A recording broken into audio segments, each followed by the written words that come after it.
Hello curious people, cocaine industry নিয়ে কথা বলতে গেলে কিছু বিস্ময়কর তথ্য দিয়েই শুরু করতে হবে।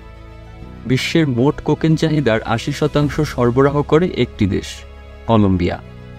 1980-র দশকে কলম্বিয়া এতটাই কোকেন উৎপাদন করত যে শুধুমাত্র মেডেলিন কার্টেল থেকেই প্রতি সপ্তাহে 70 থেকে 80 টন কোকেন যুক্তরাষ্ট্রে পাচার করা হতো। এই মাদক সাম্রাজ্যের শীর্ষে ছিলেন পাবলো এসকোবার। তিনি কোকেন পাচার করে তখনকার সময়ের সবচেয়ে ধনী ব্যক্তিদের একজন হয়ে ওঠেন। তার বার্ষিক আয় প্রায় $22 বিলিয়ন ছাড়িয়ে গিয়েছিল। এসকোবার একসময় পুরো মেডেলিন শহরের বিমানবন্দর কোকেন পরিবহনের জন্য ব্যবহার করতেন। আজকের অভিযানে এই শক্তিশালী কোকেন কার্টেলের খোঁজে আমরা যাব দক্ষিণ আমেরিকার দেশ কলম্বিয়ায়। এই গল্প শুরু হয় কোকা প্ল্যান্ট দিয়ে। দক্ষিণ আমেরিকার আদিবাসীরা হাজার হাজার বছর ধরে কোকা পাতা চিবিয়ে খেত এর শক্তিবর্ধক ক্ষমতার জন্য। এই ক্ষমতার জন্যই তারা দীর্ঘ সময় ধরে কোকা পাতাকে পবিত্র মনে করত। কিন্তু 20 শতকের মাঝামাঝি সময়ে বিজ্ঞানীরা কোকা থেকে কোকেন তৈরি করার পদ্ধতি আবিষ্কার করেন। প্রথম দিকে এটি ওষুধ হিসেবে ব্যবহৃত হলেও এর আসক্তি ক্ষমতা এবং উত্তেজক প্রভাব দেখে দ্রুত এটি অবৈধ মাদক হিসেবে বাজারে জনপ্রিয় হয়ে ওঠে। বিশেষ করে 1970-এর দশকে আন্তর্জাতিক বাজারে কোকেনের চাহিদা বেড়ে যায় এবং এটি তখন থেকেই কলম্বিয়ার মাদক চক্রগুলোর জন্য লাভজনক একটি ব্যবসা হয়ে ওঠে।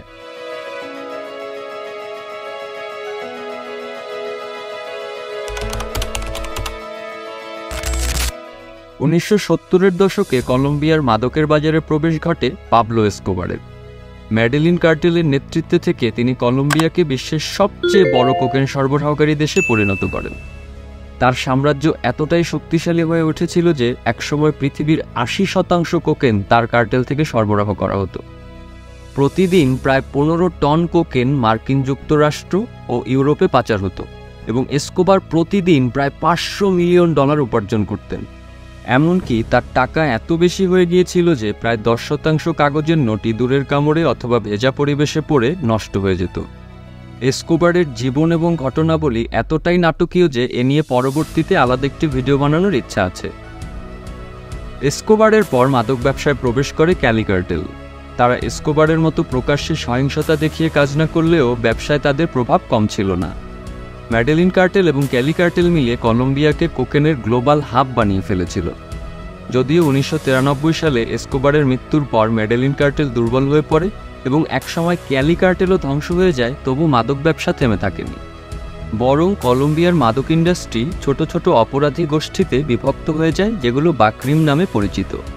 এরা এখনও পুরো কলম্বিয়া জুড়ে প্রভাব বিস্তার করছে এবং আধুনিক প্রযুক্তি ও নতুন কৌশলের মাধ্যমে কোকেন ব্যবসা চালিয়ে যাচ্ছে। এসকোবারের মৃত্যুর পরও কলম্বিয়ার কোকেন উৎপাদন কমেনি, বরং বেড়েছে। 2021 সালের একটি রিপোর্ট অনুযায়ী কলম্বিয়া প্রতি বছর 1400 টন কোকেন উৎপাদন করছে, যা আগের সব রেকর্ড ছাড়িয়ে গেছে।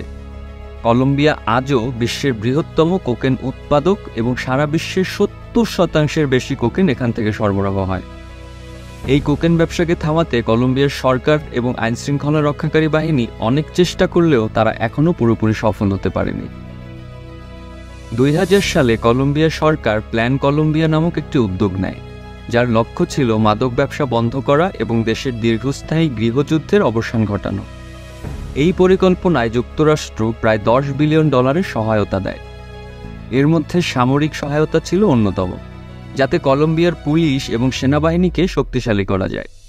তারা কোকা ক্ষেতগুলোতে বিমান থেকে বিষাক্ত কেমিক্যাল ছিটিয়ে চাষ ধ্বংস করতে শুরু করে। প্রথম দিকে এটি সফল মনে হলেও বাস্তবে এটি দীর্ঘস্থায়ী সমাধান দিতে পারেনি। কৃষকরা ধ্বংস করে দেয়া এলাকায় চাষ বন্ধ করে আবার নতুন এলাকায় চাষ শুরু করে। পাশাপাশি বিষাক্ত কেমিক্যাল ব্যবহার করার ফলে পরিবেশগত ঝুঁকিও দেখা দেয়। এটি বিস্তীর্ণ এলাকার জমির উর্বরতা নষ্ট করে দেয়, অনেক পানির উৎসও দূষিত করে।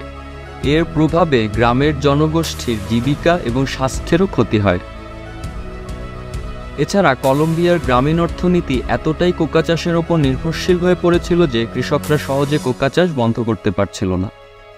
যদিও সরকারের লক্ষ্য ছিল কৃষকদের বৈধ ফসল যেমন আনারস কিংবা কমলা চাষের দিকে নিয়ে আসা, কিন্তু অনেক ক্ষেত্রেই বিকল্প কোনো লাভজনক চাষের ব্যবস্থা না থাকায় কৃষকরা কোকা চাষ চালিয়ে যেতে বাধ্য হয়। অন্যদিকে বিদ্রোহী গোষ্ঠী এবং মাদক ব্যবসায়ীদের চাপেও তারা এই চাষ বন্ধ করতে পারে না। কলম্বিয়ার গ্রামাঞ্চলে অপরাধী সংগঠনগুলো এখনও প্রচুর এলাকা নিয়ন্ত্রণ করছে এবং তারা কৃষকদের থেকে দাদন আদায় করছে কিংবা সরাসরি কোকা চাষ পরিচালনা করছে। আজকের দিনে কলম্বিয়ার মাদক ইন্ডাস্ট্রি ভয়ঙ্কর রূপ ধারণ করেছে। আগে যেখানে বড় বড় কার্টেলগুলো রাজত্ব করত, সেখানে এখন অসংখ্য ছোট ছোট অপরাধী গোষ্ঠী দেশের প্রত্যন্ত অঞ্চলে আধিপত্য বিস্তার করছে। কোকেন উৎপাদন রেকর্ড মাত্রায় পৌঁছেছে এবং মাদক পাচারকারীরা এখন মেক্সিকান কার্টেলগুলোর সাথে মিলে সারা পৃথিবীতে কোকেন সরবরাহ করছে। কলম্বিয়ার সরকার এবং আইনশৃঙ্খলা বাহিনী চেষ্টা করলেও বৈশ্বিক কোকেনের চাহিদা এবং দেশের অর্থনৈতিক অবস্থা পরিবর্তন না হওয়া পর্যন্ত কোকেনের ব্যবসা থামানো খুব কঠিন একটি কাজ। কোকেন শুধু কলম্বিয়ার ইতিহাসের একটি অংশ নয়, এটি এখনও কলম্বিয়ার অর্থনীতি, সমাজ এবং রাজনীতিকে প্রভাবিত করছে। আমাদের আজকের ভিডিওটি যদি আপনাদের ভালো লেগে থাকে তবে লাইক করতে ভুলবেন না। আমাদের পরবর্তী অভিযানে সঙ্গী হতে চাইলে চ্যানেলটি সাবস্ক্রাইব করুন।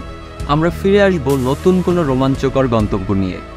ততক্ষণ পর্যন্ত স্টে কিউরিয়াস, হ্যাপি এক্সপ্লোরিং।